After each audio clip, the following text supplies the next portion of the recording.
racist cop punches Black Navy SEAL, but her secret power shocks him. As the narrative unfolds, we witness the officer, blinded by his own biases, confront the Navy SEAL. His actions are driven by a stereotype-laden perception, unable to see beyond the color of her skin. However, just as the audience braces for the worst, the Navy SEAL unveils an unexpected power that changes the dynamics entirely. The twist in this story is not just about physical prowess or military training. It's about inner strength, resilience, and an unyielding spirit. The Navy SEAL's secret power is not just a metaphorical device, but a literal game changer that shifts the narrative from one of potential tragedy to triumph.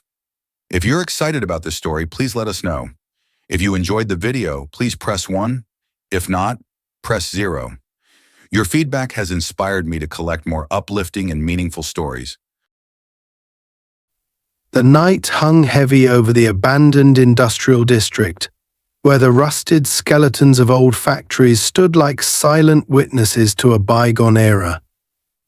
The streets were empty except for the occasional flicker of distant headlights that cut through the fog, then disappeared as quickly as they'd come. Shadows stretched unnaturally across cracked pavement, and the few remaining streetlights hummed an almost ominous buzz. It was a place most people avoided, a no man's land at the edge of the city, forgotten by progress and left to rot. For Alicia Kane, though, it was just another stretch of road, a shortcut on her way home. She had ridden through places far worse. Alicia leaned forward on the handlebars of her sleek black motorcycle, the powerful hum of its engine reverberating against the hollow shells of buildings. She was used to solitude, to the whisper of wind against her helmet, and the steady pulse of adrenaline that came with riding fast through desolate places like this.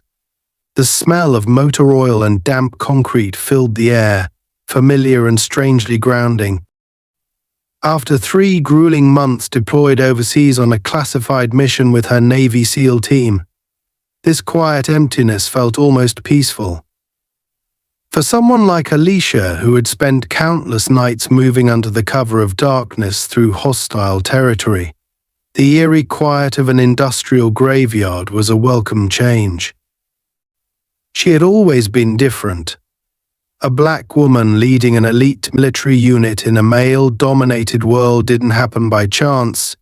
It came from relentless grit, discipline, and an unshakable will that had been forged through years of sacrifice.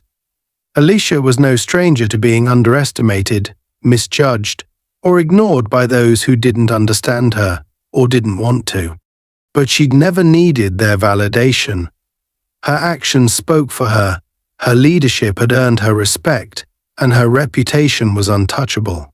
Even now, out of uniform and off the battlefield, she carried herself with the same quiet power that had made her a legend among her team.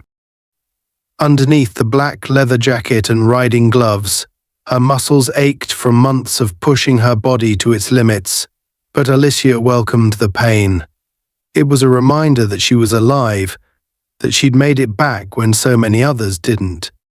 Her bike sped through a wide-open stretch of road, the engine's roar slicing through the stillness, leaving a lingering echo in its wake. Alicia didn't expect company here. The industrial zone wasn't patrolled much at night. Local police usually stayed closer to residential areas, leaving these dark corners to themselves. But as she approached a broken intersection, she noticed it, a faint glint of light in her mirrors. A pair of headlights. Alicia's focus sharpened instantly. A car following her wasn't cause for immediate concern, but the way it lingered, mirroring her speed and movements, was enough to make her instincts twitch. Years of training had fine-tuned those instincts to a razor's edge, and she never ignored them. Carefully she eased off the throttle, her eyes flickering to the mirrors again. The car, a patrol vehicle, sped up just enough to close the gap. Alicia sighed inside her helmet.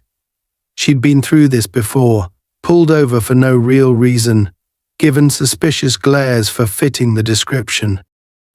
It didn't happen often anymore, but it still happened. Part of her considered ignoring it and speeding ahead, but the last thing she needed tonight was unnecessary trouble. She signaled a turn and smoothly pulled over to the side of the road, the glow of the squad car's lights now unmistakable as they painted the crumbling walls in a harsh, flashing red and blue. The sound of gravel crunching under tires broke the silence as the car rolled to a stop a few yards behind her. Alicia killed the engine and sat still for a moment, gathering herself. She was tired, bone tired. But something about this stop prickled at her nerves. Maybe it was the way the officer had followed her, deliberate and predatory, like he'd already decided something about her before even pulling her over. She slid her helmet off, shaking loose her tightly coiled hair, and clipped it to the side of her bike. The cool air hit her face, a welcome relief from the stuffiness inside the helmet. Alicia knew the drill: stay calm, keep her hands visible, don't give the officer any excuse to escalate. Even still, her jaw tensed as she heard the heavy thud of a car door closing behind her, followed by slow, deliberate footsteps approaching. She didn't turn around. She didn't need to. She could feel his presence like a weight on her back. "Hands where I can see them," came the voice, sharp and cutting. Male, early 30s by the sound of it. The words dripped with authority, but the kind of authority that was trying too hard to establish itself. Alicia obeyed, resting her hands loosely on the handlebars. Her posture remained relaxed, even as her instincts screamed at her that something was wrong. The officer stepped into her peripheral vision. White, tall and broad-shouldered, with a rigid stance that reeked of aggression. His badge glinted under the dim light, and the nameplate read T. Miller. Officer Todd Miller. Alicia didn't flinch as he loomed over her, his hand resting casually, but deliberately, on the butt of his holstered gun. It was a gesture she knew well, one meant to intimidate. "Late night for a joyride," Miller said, his voice laced with suspicion. "You in a hurry to get somewhere?" Alicia turned her head slightly, meeting his gaze with a calm, unwavering stare. Her expression was unreadable, a mask she had perfected over the years. "No hurry, officer," she replied evenly. Her voice was low and measured, carefully stripped of any emotion that could be misinterpreted as defiance. "Is there a problem?" Miller's jaw tightened, his fingers twitching on the edge of his belt. He looked her up and down, taking in the leather jacket, the scuffed jeans, the combat boots. She didn't look threatening, but something about her seemed to bother him. Maybe it was the way she wasn't afraid. He didn't like that. "License and registration," he snapped. Alicia suppressed a sigh. She reached slowly toward the pocket of her jacket, pausing halfway. "I'm going to grab my wallet," she said, her tone making it clear she wasn't asking. Miller grunted in approval, his eyes never leaving her hand. She moved with deliberate slowness, pulling out the worn leather wallet and holding it out to him. Miller snatched it from her hand without a word, flipping it open and squinting at the ID. His brow furrowed as he read her name, as though something about it didn't sit right with him. He glanced back at her, his lips curling slightly. "What's a woman like you doing riding a bike like this through a place like this?" he asked, his voice dripping with condescension. "This your bike?" Alicia's grip tightened imperceptibly on the handlebars. Her patience was wearing thin, but she held on to it. She didn't owe him an explanation, but she knew better than to push back yet. "Yes, it's mine," she replied. "Is there a reason you stopped me, officer?"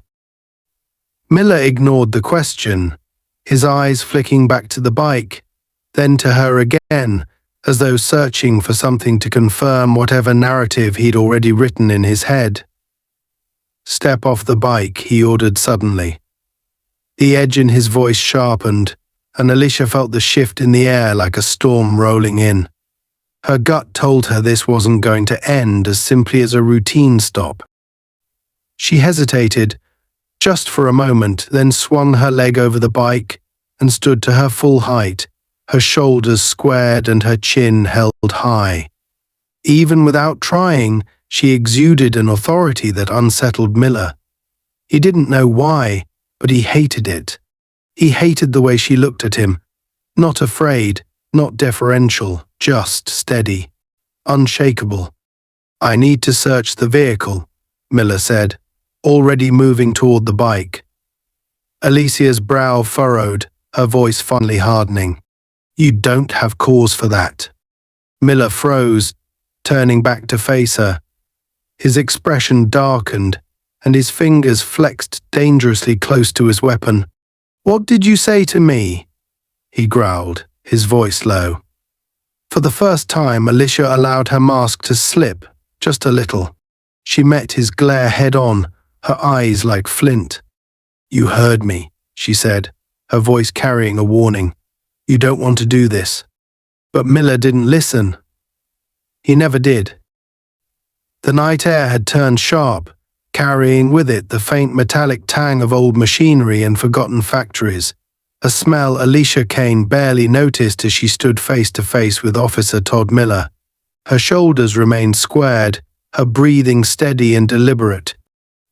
Years of discipline and high-pressure combat had trained her to remain composed under far worse circumstances, but her instincts screamed that Miller's aggression was teetering towards something more dangerous. The way his fingers danced near his holstered weapon, the flicker of frustration in his narrowed eyes. Alicia had seen men like him before. Men who mistook authority for unchecked power. Men who lashed out when someone refused to cower. "Step away from the bike," Miller repeated, his tone colder now, edged with impatience. The words dropped like lead weights into the silence between them, but Alicia didn't move. She held her ground, her feet planted firmly on the cracked pavement, eyes locked onto his with unflinching resolve. "On what grounds, officer?" she asked evenly, her voice a calm counterpoint to his growing agitation. She wasn't being defiant. She wasn't raising her voice. But the quiet confidence in her words seemed to strike a nerve. Miller's face flushed red, his hand curling into a fist at his side. "Don't play games with me," he snapped. I said, "Step back.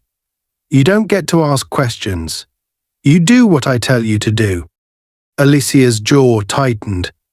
She had no patience for posturing, especially not when it came wrapped in this much unwarranted hostility. "I'm not playing games," she said, her tone clipped now, sharper than before. "If you're accusing me of something, then say it. Otherwise, this stop has gone far enough." Miller's expression darkened, and for a split second, he hesitated. He didn't have a real reason for pulling her over, at least not one he could say out loud. A black woman on a powerful motorcycle in an empty part of town late at night didn't sit right with him. But he couldn't put that into words, couldn't justify his actions beyond the bubbling assumptions that had driven him from the start. Instead, he leaned harder into the only thing he had, authority.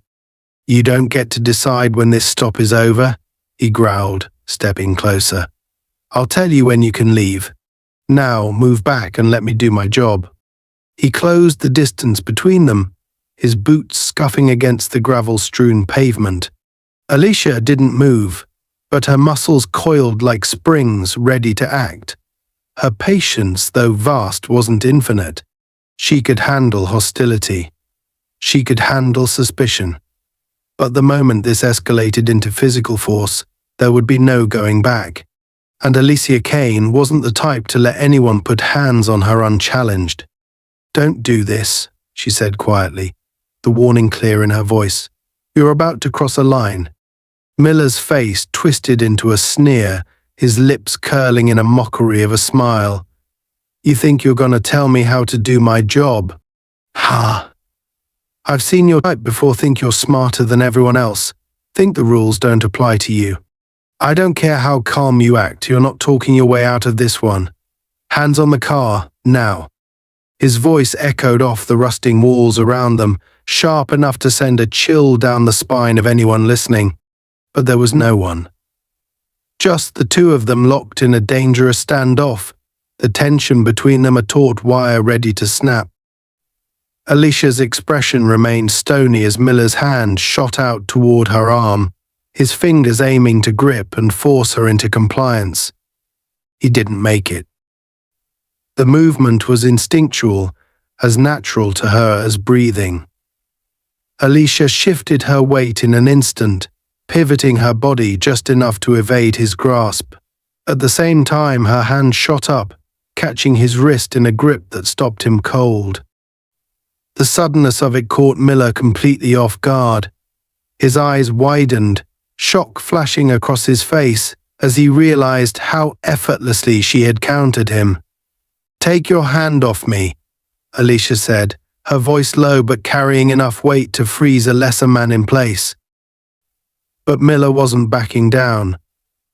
Embarrassment quickly turned to fury, and with a guttural growl, he yanked his arm free and stumbled back a step.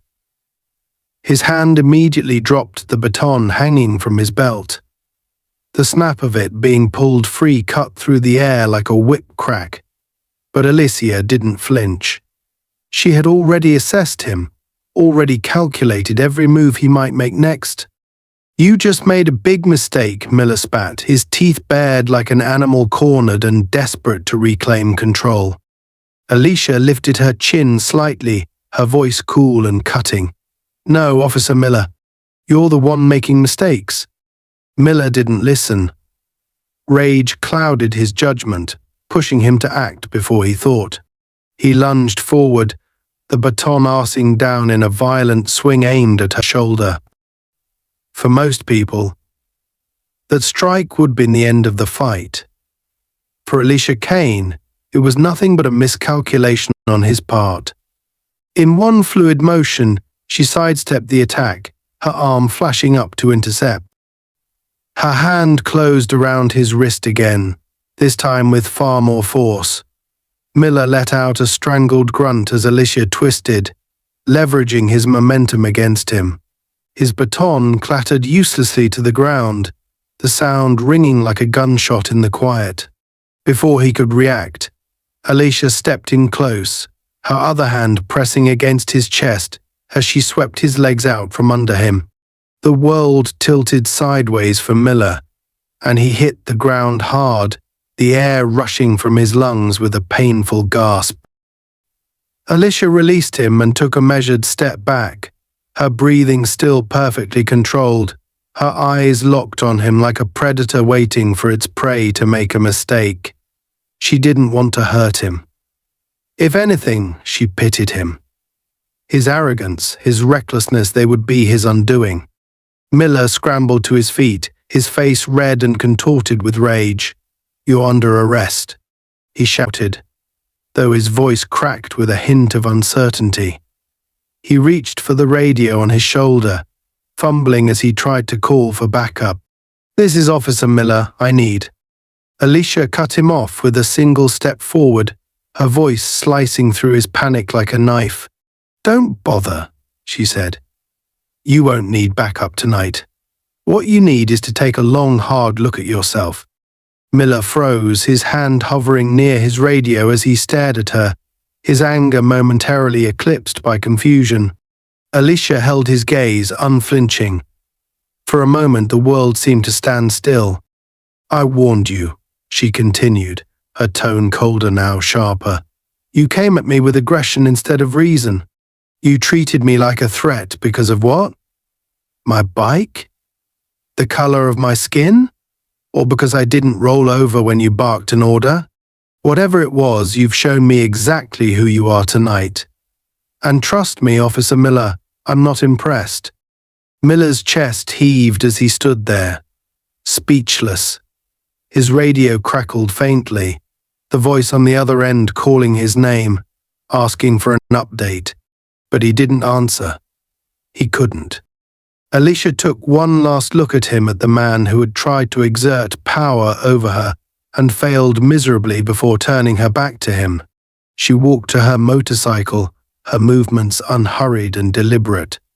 Miller didn't move. He didn't say a word. He just stood there, watching as she swung her leg over the bike and settled onto the seat. The engine roared to life beneath her, the sound reverberating through the empty streets like a war cry. For a brief moment, Alicia looked back over her shoulder, her eyes meeting his one final time. "I think about this the next time you pull someone over," she said. And then she was gone, the black motorcycle disappearing into the night, leaving Miller standing alone in the glow of his squad car's flashing lights.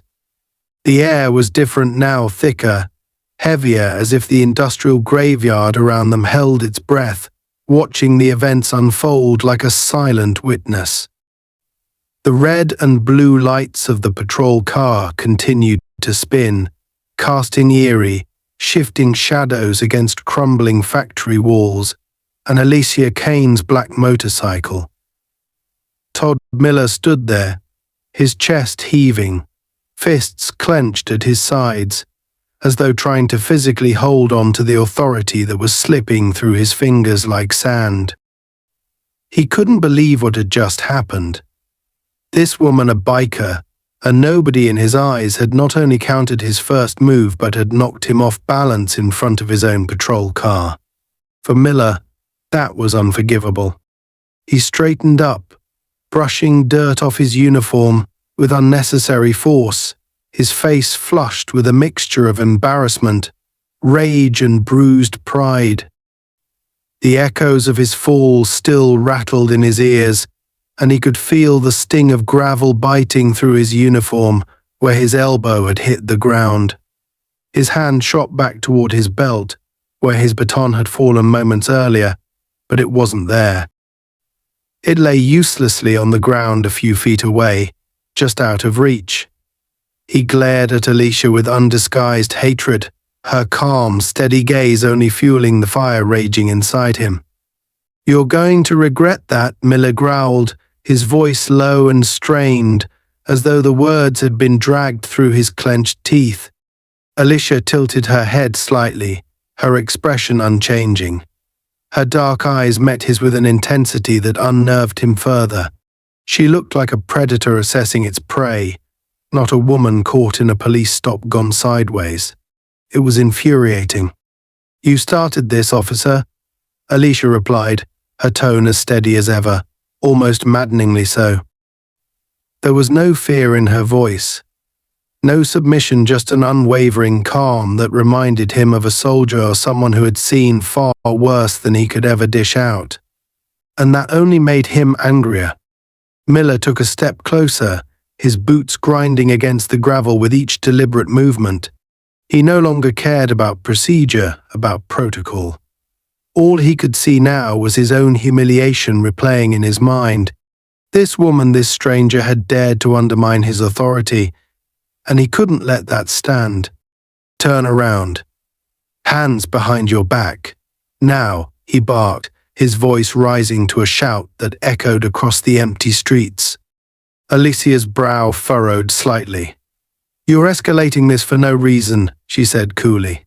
"I suggest you calm down before you dig a hole you can't climb out of." "Shut up!" Miller roared, his composure now gone entirely. His hand shot toward his radio, pressing the button on his shoulder. "Unit 14, requesting immediate backup. I have a resisting suspect, female, black, mid-30s. Situation escalating. Send units now." A crackling response followed, barely audible under the tension. "Copy that, Unit 14. Backup en route." The words hung in the air like a promise of chaos to come. Alicia exhaled through her nose, her patience wearing thin. She had spent years operating in situations more dangerous than this one, had faced enemies with far deadlier intentions than a small-town cop with a power complex. But it was the principle of the matter that gnawed at her now. How often had she heard stories like this? Stories of authority wielded recklessly, people abused simply because they'd encountered someone who couldn't handle the smallest challenge to their ego. Miller stepped in close again, his hand now hovering near his holstered firearm. The movement didn't go unnoticed, and Alicia's body tensed. She knew the shift when a situation moved from bad to life-threatening, and this was it. "Step back, officer," she warned, her voice low, firm. There was no anger in it, just a clear, undeniable command. Miller froze for half a second, startled at the sheer authority in her tone. For that brief moment, she didn't sound like someone he could dismiss. She sounded like someone he should be afraid of. But he shoved the thought away, his rage blinding him to reason. "Don't tell me what to do," he spat, and before Alicia could react, he lunged again. This time he went for brute force, throwing his full weight at her, aiming to shove her back and take her to the ground. But Alicia was ready. Years of close-quarters combat training had honed her reflexes into something almost preternatural, and Miller's movements were clumsy by comparison. She sidestepped effortlessly, her body pivoting with precision, and Miller stumbled past her, his shoulder striking the side of the patrol car with a loud thunk. He snarled in frustration, spinning back around, but before he could make another move, Alicia acted. Her hand shot out, gripping the front of his uniform, and with a sharp yank, she threw him off balance again, sending him sprawling to the ground with a grunt of pain. His radio skidded across the pavement, crackling with static.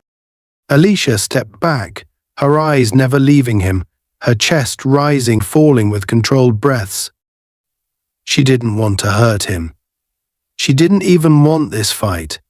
But she also wasn't going to let him manhandle her like some frightened civilian who didn't know her own power. "Stop this now," she said, her voice carrying a weight that seemed to cut through the anger and noise. "This isn't going to end the way you think it will." Miller rolled onto his back, gasping for air, his face red and contorted with a mixture of fury and disbelief. For a split second, he looked up at her, and something shifted in his expression: confusion, maybe even fear. Who was this woman? Why couldn't he get the upper hand? But that flicker of doubt vanished as quickly as it appeared, replaced once again by blind rage. Miller pushed himself to his feet, staggering slightly as he reached for his sidearm. Alicia's eyes narrowed, her muscles coiling as she prepared to act again. "Don't you dare," she warned, her voice a low growl now. But Miller didn't listen. His hand closed around the grip of his weapon, yanking it free from the holster in one clumsy motion. Alicia moved before he could aim, closing the distance between them in a blink. She struck his wrist with the edge of her palm, forcing his grip to loosen, and the gun clattered to the ground. In the same motion, she swept his legs out from under him again, sending him crashing to the pavement a second time. This time, Alicia pinned him there, her knee pressing firmly against his back, her hands holding his arms in a controlled but immovable grip. Miller struggled, grunting and thrashing beneath her, but it was no use. She was stronger, faster, and far more skilled than he could ever hope to be. "Enough," she barked, the sound sharp enough to snap him out of his frenzy. For a long moment, Miller went still beneath her, his breathing ragged and uneven. The weight of the moment seemed to finally hit him. He'd lost completely and utterly. Alicia slowly eased off him, stepping back and allowing him to sit up. He glared at her with a mixture of hatred and disbelief, his hands trembling slightly as he pushed himself upright. "What the hell are you?" he muttered, his voice barely audible. Alicia straightened to her full height, her gaze steady. "Someone who's not going to let you abuse your badge," she replied coldly. "You wanted to prove something tonight. Well, congratulations. You proved you're unfit for that uniform." Miller stared at her, his face pale now, his earlier bravado completely shattered. For the first time, The weight of his actions seemed to be settling on his shoulders. The crackling voice of dispatch echoed faintly from the forgotten radio a few feet away. Unit 14, do you copy? Backup is en route. What's your status? Alicia didn't wait for him to respond. She turned her back to him and walked back to her bike, her steps calm and deliberate. Miller didn't move. He just sat there, his breathing shallow, watching as she mounted the motorcycle and started the engine. The low, rumbling growl of the bike filled the empty street as Alicia turned her head, giving him one last look. You might want to rethink your choices, Officer Miller, she said over the engine's hum. Next time you won't be so lucky. And with that, she was gone, the sound of her departure leaving nothing but silence in its wake. The distant roar of Alicia Kane's motorcycle had faded, but the aftermath of her confrontation with Officer Todd Miller lingered like the acrid smell of burning rubber. Miller remained sitting on the cracked pavement, his breathing uneven, the weight of his failure pressing on him like a physical burden. The red and blue flashes from his squad car illuminated his face in a grotesque rhythm, accentuating his anger and humiliation. He couldn't process what had just happened. How had it come to this? How had some random woman overpowered him not once, but repeatedly leaving him sprawled on the ground like a rookie? His fingers dug into the gravel beneath him, scraping against the sharp stones as his mind replayed every detail. The speed of her movements, the precision of her counters, the strength in her hands, none of it made sense. Miller had been in plenty of scuffles before, enough to consider himself capable in close encounters, but Alicia had handled him like a child.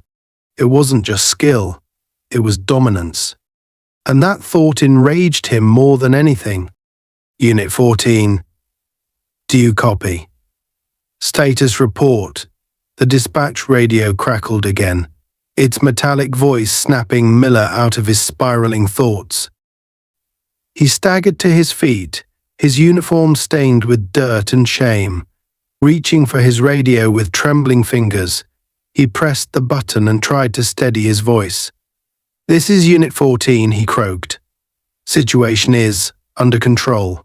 Backup not needed. There was a pause on the other end before the dispatcher's voice returned, cautious and skeptical. Copy that, Unit 14. Confirmed no backup needed. Confirmed, Miller barked, his tone sharper now, his pride rearing its head again. The last thing he wanted was for other officers to show up and witness his humiliation. He glanced down at his scuffed boots, and then toward the patrol car, where his baton and sidearm still lay discarded. Slowly he limped over and picked them up, his movements jerky, as though his muscles still carried the ghost of Alicia's grip. For a moment he stood there, gripping his weapon tightly, as if it might somehow restore the authority he had lost. But deep down, beneath the layers of anger and indignation, something gnawed at him, a quiet, insidious whisper that told him this wasn't over. Alicia Kane wasn't just some biker passing through.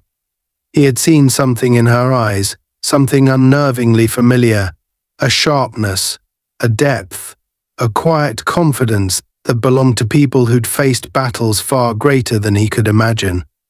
The thought made his stomach turn. With a muttered curse, he climbed back into the squad car and slammed the door behind him. The interior was silent, save for the soft hum of the engine and the intermittent crackle of the radio. His hands shook as he gripped the steering wheel, the leather cool against his palms. Miller sat there for a moment, staring blankly at the windshield, the fog outside swallowing up the flickering light of the street lamps. He needed answers. He needed to know who she was. Fumbling with the onboard computer, Miller pulled up the system and started typing furiously. His first instinct was to search for her name, Alicia Kane, something he'd heard her mutter under her breath when she'd warned him to back off. He entered it into the database, impatiently tapping his fingers against the screen as it processed, But when the results came up, Miller frowned. Nothing. No warrants, no flags, not even a speeding ticket. She was clean, too clean, like someone who'd been scrubbed out of the system. He narrowed his eyes and tried again, this time checking local registrations. He input the description of her motorcycle, a sleek black sport bike, with no visible decals, and cross-referenced it with city records. The result came up blank again. It didn't add up. Someone like her riding a bike like that shouldn't have been invisible. Miller's gut twisted as unease crept through him. Something about this was wrong. His thoughts were interrupted by the sudden buzz of his personal phone on the passenger seat. Miller glanced at the screen and immediately tensed. It was his partner, Sergeant Blake, calling from his night shift across town. Miller considered ignoring it, but Blake was persistent. He always was. Reluctantly, Miller picked up. "What?" he snapped, his voice harsher than he intended. "Easy there, hotshot," Blake replied, his tone light but laced with curiosity. "Dispatch said you called for backup and then called it off. What happened? You finally find some excitement out there in the wasteland." Miller hesitated. His partner would tear him apart if he knew what had really happened. "It was nothing," he lied quickly. "Just a routine stop. Thought it was escalating, but I handled it." Blake chuckled. "You handling things? That's a first." He paused, and Miller could hear the faint hum of a police scanner in the background. "Who was it? You get a name?" Miller's jaw tightened. "Some biker. Nothing important." There was a beat of silence. Then Blake's tone turned more serious. "Be careful out there, Todd. I know you like to push it, but one bad move and internal affairs will be breathing down your neck. You don't want to end up like Wilson." The mention of Wilson, a disgraced officer who'd been dismissed for misconduct, sent a chill through Miller.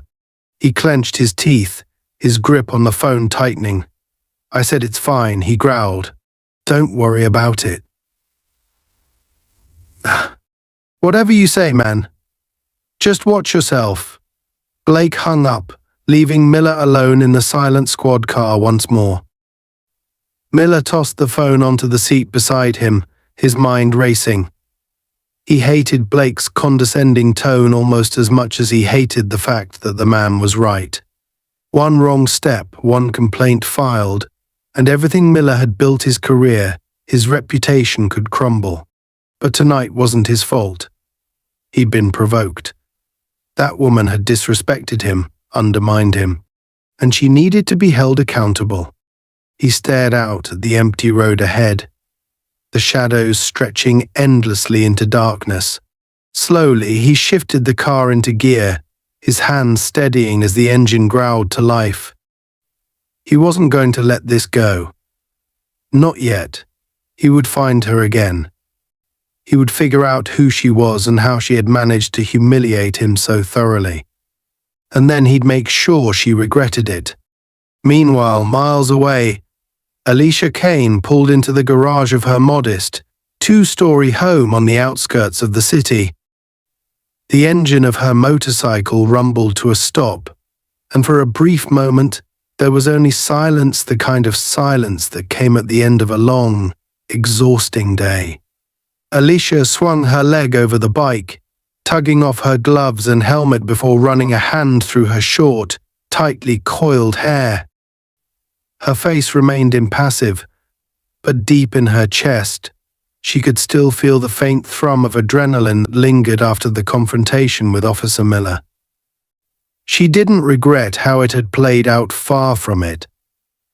Men like him needed to be reminded that their badge wasn't a license to abuse others, but something about the way he'd looked at her in those final moments gnawed at her. He hadn't just been angry, he'd been afraid. Alicia exhaled through her nose, pushing the thought away. She wasn't going to let one power-drunk cop get under her skin. She had faced far worse adversaries on the battlefield, and she had no intention of losing sleep over the likes of Todd Miller. Still, a part of her couldn't shake the feeling that this wasn't over yet. She'd seen his type before, men who couldn't handle being bested, who let their pride and ego drive them to dangerous places. Pulling open the door to her house, Alicia stepped inside, the familiar scent of leather and faint wood polish greeting her. It was quiet, peaceful, and for the first time all day, she allowed herself to relax. Tomorrow she would debrief her team.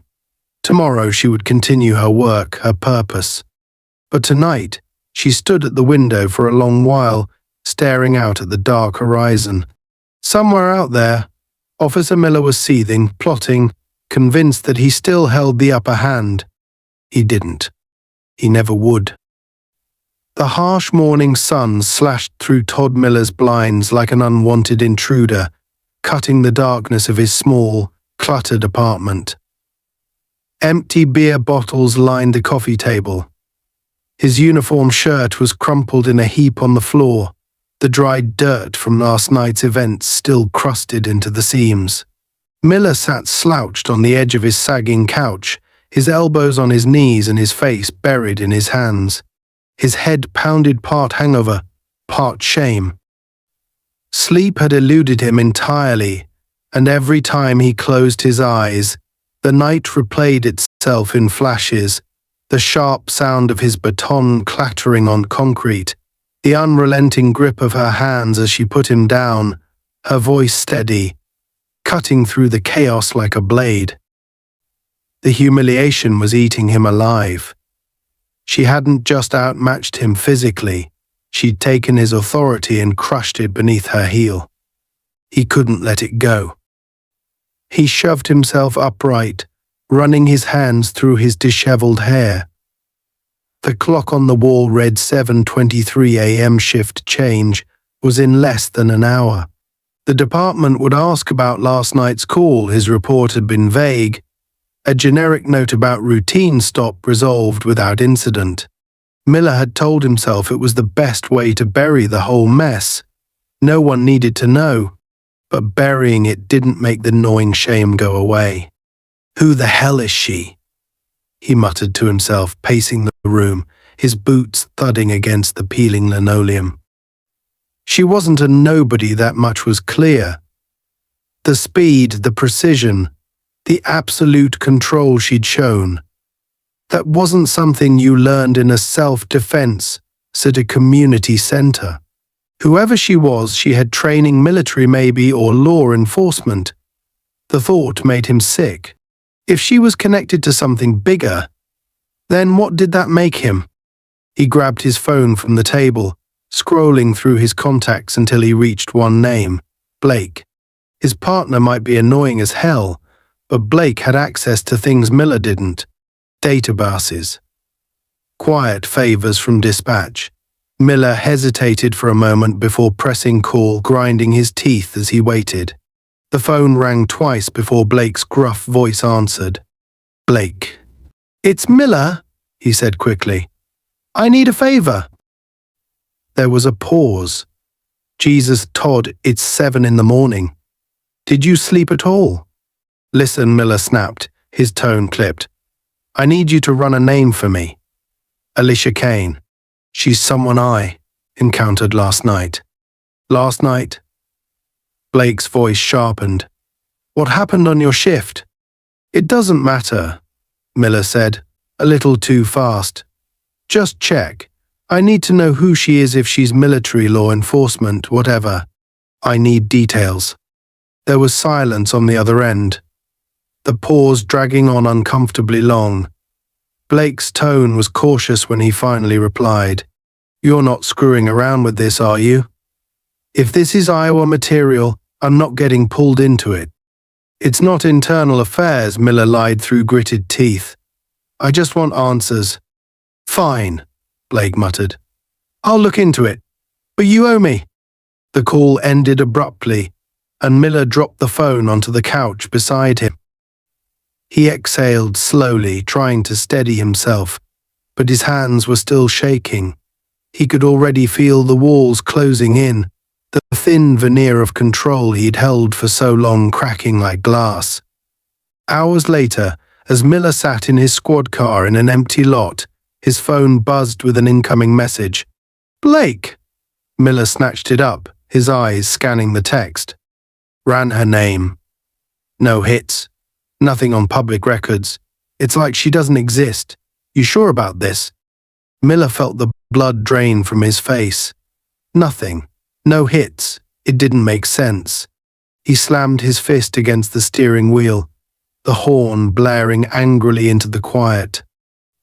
Alicia Kane wasn't just a name plucked from nowhere. She was someone, and he wasn't going to let her walk away unscathed. "She's hiding something," he muttered, his voice trembling with conviction. "And I'll find out what it is." His phone buzzed again. Another message from Blake, this one brief but ominous. "Leave it alone, Todd." Miller ignored it. 2 days later, Alicia Kane stood in the center of an empty training facility, the sound of her breathing steady and controlled. The concrete floors of the private gym were scarred from years of hard use, and the smell of sweat and oil hung faintly in the air. Sunlight poured in through high, dust-caked windows, cutting across the mats in sharp beams. Her muscles burned pleasantly from the morning workout, sweat trailing down her temple as she adjusted the wraps on her knuckles. The weight of her last operation had finally begun to wear off, but the incident with Officer Miller still lingered in the back of her mind. She'd seen men like him before, men who didn't know when to back down, whose insecurities pushed them into dangerous decisions.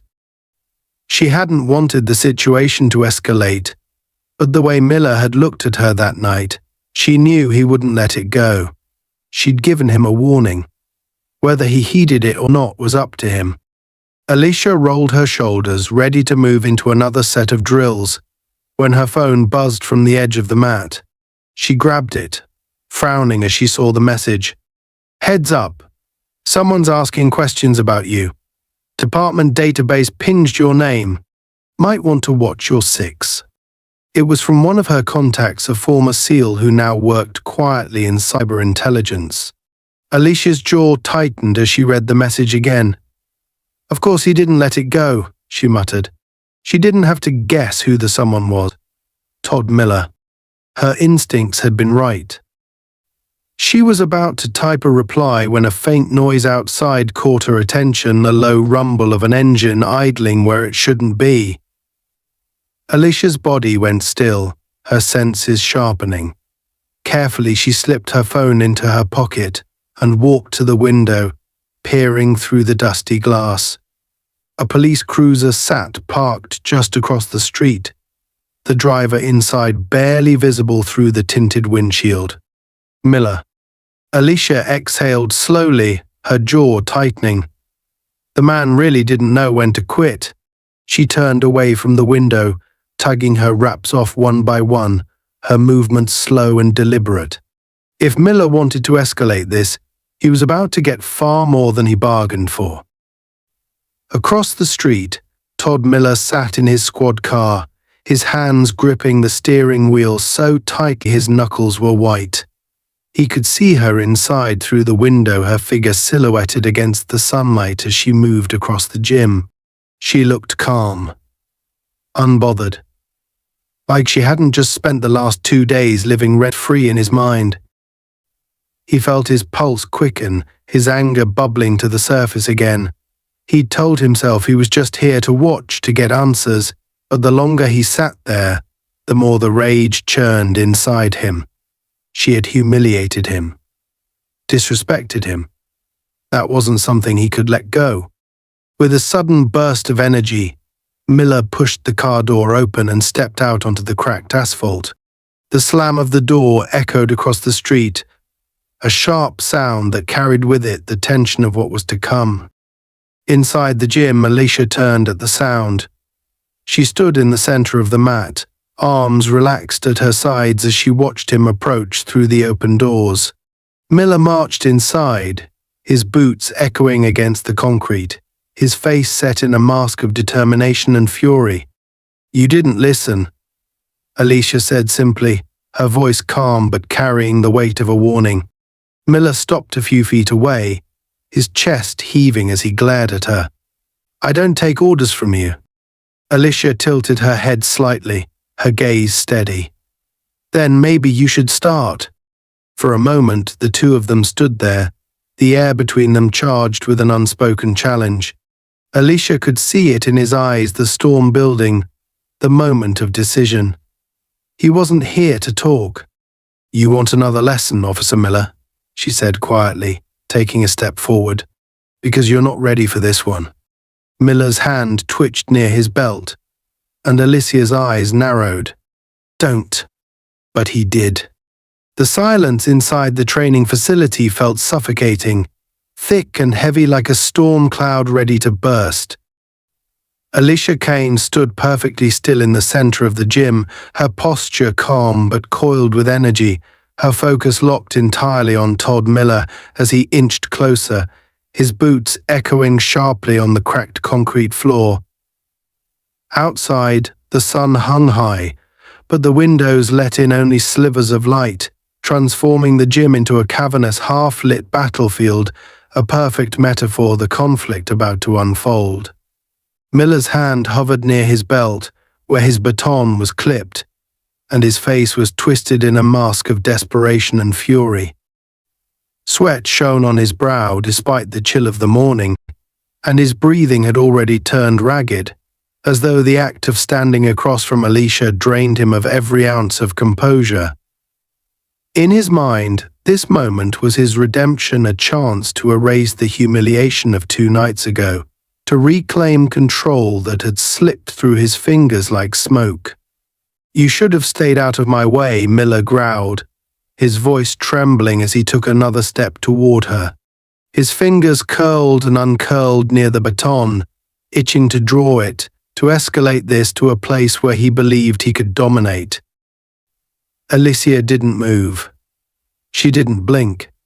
Her expression was carved from stone, and her eyes held the kind of focus that sent chills down even the bravest of spines. She'd dealt with men like Miller before, people who mistook strength for dominance, who thought authority was a weapon to be swung recklessly. "Put your hands where I can see them." Miller suddenly barked, his voice cracking with the weight of his nerves. Alicia tilted her head slightly, her lips pressing into a faint, humorless smile. "Still playing this game?" she asked quietly. Her voice wasn't loud, but it carried through the empty space like a gunshot. "You've lost control, Officer Miller. You know it. I know it." "Shut up," Miller spat, yanking the baton from his belt in a single motion. The steel weapon caught the light, gleaming menacingly as he brandished it like a sword. "I said get on the ground." Alicia's body shifted, subtle and precise, her muscles tensing in preparation. This wasn't a battlefield, not officially, but everything in her instincts told her it was about to become one. She'd seen this look before, cornered men lashing out, fueled by desperation and ego. She'd faced it overseas, in combat zones where pride and misplaced anger turned soldiers into reckless fools. "Think carefully about your next move," Alicia warned, her voice lowering to a growl. Her feet were planted firmly, her shoulders relaxed, but there was no mistaking the readiness in her stance. Miller didn't think. He lunged. With a roar of anger, he swung the baton in a vicious arc, aiming for her side. The force of the strike would have dropped anyone untrained, but Alicia Kane was something else entirely. She moved like liquid, her body shifting to avoid the blow with a speed and precision that defied comprehension. The baton sliced through empty air, and Miller's balance faltered as he stumbled forward. Before he could recover, Alicia struck. Her movements were a blur, sharp, efficient, calculated. She grabbed his wrist mid-swing, twisting it with practiced precision that sent the baton clattering to the floor. Miller let out a strangled cry, his knees buckling as pain shot up his arm. Alicia didn't let go. She stepped forward, using his momentum against him, and drove him backward until his spine hit the brick wall behind him with a hollow thud. "Is this what you wanted?" Alicia hissed, her face inches from his, her grip unrelenting as she held his twisted wrist. Miller's eyes were wide now, panic overriding his rage. Sweat dripped down his temple, and his breath came in sharp gasps as he realized, too late, that he was hopelessly outmatched. "Let go of me," Miller sputtered, his voice breaking as he tried to push back against her, his free hand clawing uselessly at her arm. Alicia tightened her grip just enough to make him freeze. "You had your chance to stop," she said, her voice low, dangerous. "You were warned. Twice. But you couldn't let it go, could you? You couldn't handle being shown who you really are." Miller's chest heaved, his panic giving way to desperation. "You're gonna pay for this," he wheezed, his voice trembling. "I swear God, you'll..." Alicia cut him off with a swift movement. She released his wrist and stepped back, letting him stumble forward, nearly collapsing to the ground as he cradled his arm. He looked up at her with a mix of confusion and hatred, as if unsure why she hadn't finished him. But Alicia wasn't here to destroy him, just to show him the reality he refused to see. "You're not a victim here, Officer Miller," she said coldly. "You're a man who let his pride blind him. You thought this baton, this badge, made you untouchable. But look at you now." Miller glared at her, trembling with rage and humiliation, his back still pressed against the wall. He opened his mouth to speak, to shout, to threaten, to spit venom, but the words wouldn't come. They died in his throat as he looked at her, at the unwavering strength in her posture, at the way she stared him down like a wolf waiting for its prey to make the final mistake. Then, without another word, Alicia turned her back on him. Miller watched, dumbfounded, as she walked to the center of the gym, where the baton lay forgotten on the ground. She bent down, picked it up, and examined it for a moment before tossing it unceremoniously at his feet. The clatter of metal on concrete echoed through the cavernous space, the sound lingering like a judge's gavel striking the bench. "Go home," Alicia said quietly, her back still to him, "before you make this worse for yourself." Miller's hands trembled as he stared down at the baton, his breathing ragged. He wanted to lash out, to reclaim some semblance of control, but his body wouldn't cooperate. Every instinct screamed at him to stay down, to walk away while he still could. Finally, with a shaky exhale, Miller pushed himself upright, clutching his bruised wrist as he shuffled toward the door. He didn't say a word he couldn't. The weight of his defeat hung over him like a shroud. When he reached the threshold, he paused, glancing back at her one last time. Alicia stood in the center of the gym, her shoulders relaxed, her expression unreadable. She didn't look at him, didn't acknowledge him, and that stung more than any blow she'd landed. The door slammed shut behind him, the sound reverberating through the empty gym. Alicia remained where she was for a long moment, staring at the door with an expression that softened ever so slightly. This wasn't the victory people like Miller thought it was. She didn't relish moments like this, she didn't seek them out. But sometimes, the world needed reminders of its boundaries. Sometimes, the unchecked arrogance of a man like Todd Miller had to be confronted, no matter how ugly it got. She exhaled slowly, rolling her shoulders as she shook off the tension. Then, without a word, Alicia walked to the far side of the gym, picked up her water bottle, and took a long drink. The adrenaline ebbed from her veins, leaving behind a calm focus.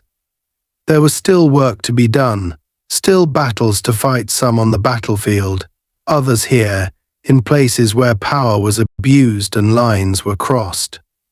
But for now, the gym was silent. And for the first time in days, Alicia Kane allowed herself to let it be. The distant hum of traffic was the only sound filling the quiet, sterile office of the precinct captain.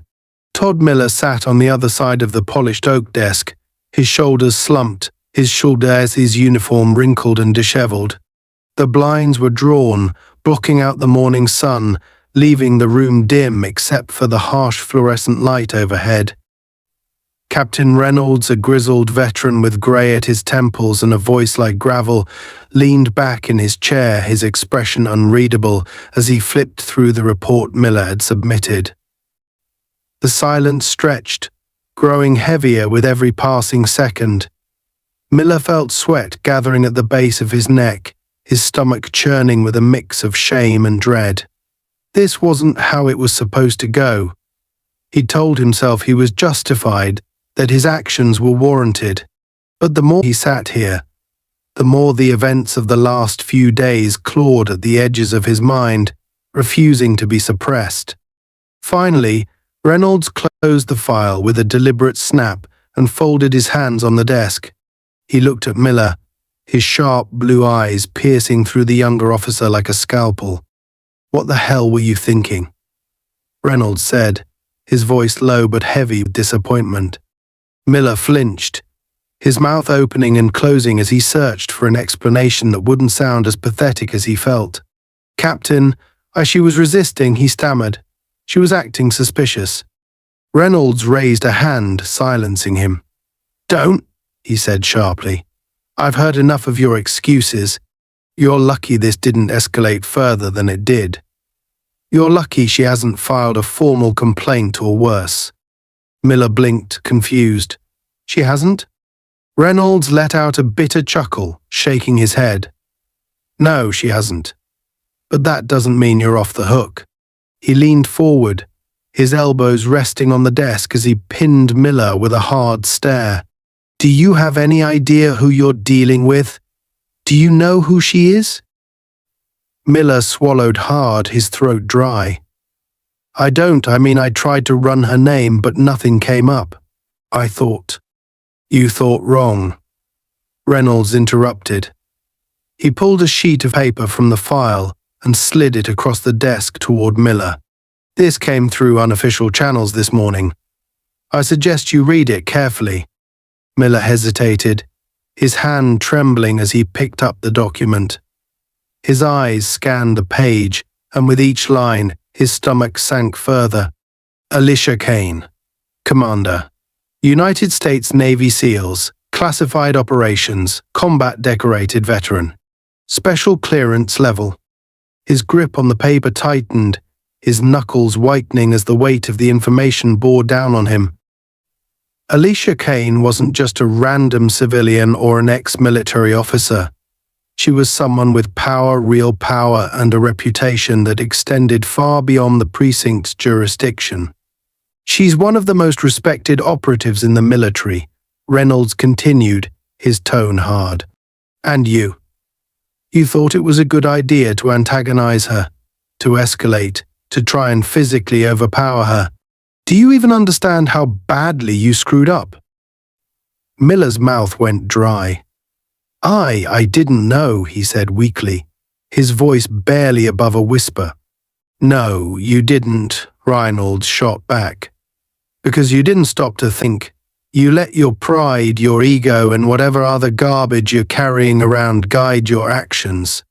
And now you've put this department in a very dangerous position." Miller sank lower in his chair, the paper still clutched in his hands. He wanted to defend himself, to argue that Alicia had provoked him, that she'd been disrespectful, that she'd what? He couldn't even finish the thought.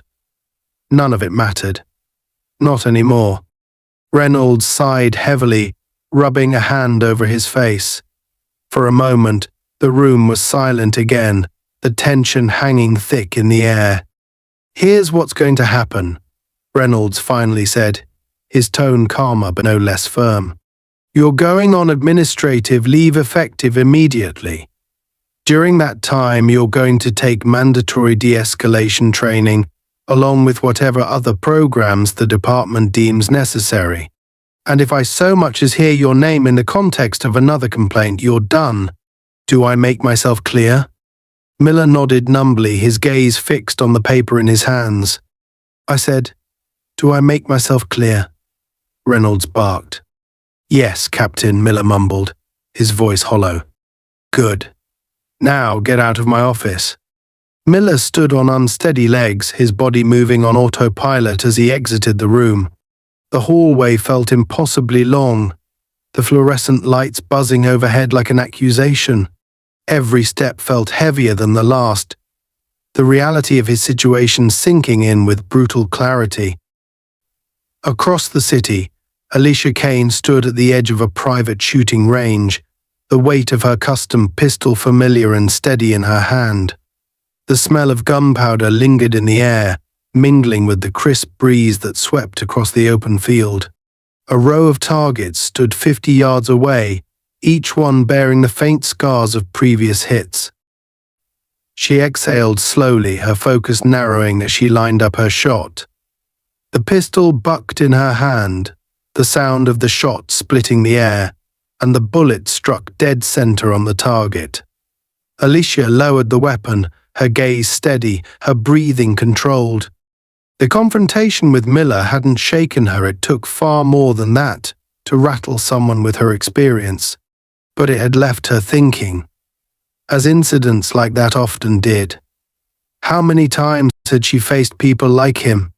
Men who mistook authority for power, who used their positions to belittle and intimidate instead of protect. She'd dealt with them her entire life, from the academy to the battlefield, and still they never seemed to learn. Her phone buzzed on the bench beside her, pulling her from her thoughts. She picked it up and glanced at the screen. It was a message from a trusted contact, one of the few people who knew the full scope of her work. Miller's been suspended. They're making him take training. He won't be bothering anyone for a while. Alicia stared at the message for a long moment before setting the phone back down. She didn't feel satisfaction. This wasn't a victory. Miller's punishment was a drop in the ocean compared to the systemic issues that had allowed men like him to thrive in the first place. But it was something. She holstered her pistol and grabbed her jacket, slinging it over her shoulder as she walked away from the range. The sun was beginning to set, casting long shadows across the field, and the air grew cooler with each passing minute. As she reached her car, Alicia paused, leaning against the driver's side door and gazing out at the horizon. She thought of her team, the men and women who'd fought alongside her in places far more hostile than this city. She thought of the battles still ahead, the ones that couldn't be fought with bullets or strategy alone. She climbed into the car, the engine rumbling to life beneath her.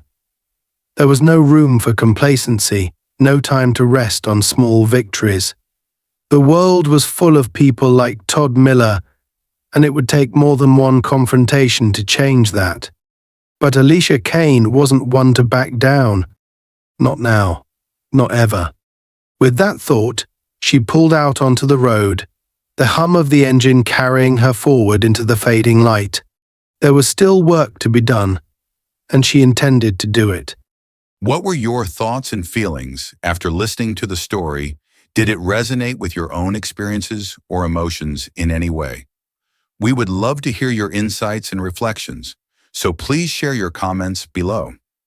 If you enjoyed the story, don't forget to subscribe to our channel for more captivating tales and engaging content. Wishing you and your family good health and peace.